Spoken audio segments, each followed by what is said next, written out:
पहले इस नल्ले के वीडियो देखो, आरसीबी नल्ले के वीडियो देखो।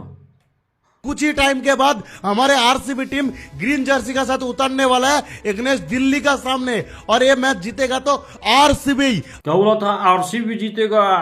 वीडियो सेव कर कर रखने आ रहा है मेरा। एल जीता तुम्हारा आरसीबी। ये देख लो, रिजल्ट देख लो। बड़े आए आरसीबी को सपोर्ट करने वाले। और क्या बोला? ओपन चैलेंज, लोगों का सामने जाकर भीख मांगूंगा और वीडियो बना के अपलोड करूंगा। वीडियो कि आरसीबी हार गए तो भीख मांगूंगा। ले साला, तुम्हारा आरसीबी हार गया, मांग भीख साला। अब जो वादा किया था वो वादा पूरा करो।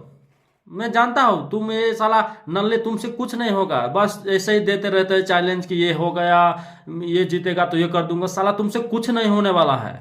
लो पहला भीख मैं ही दे देता हूं। लाओ कटोरा लाओ। ये ले नल्ले।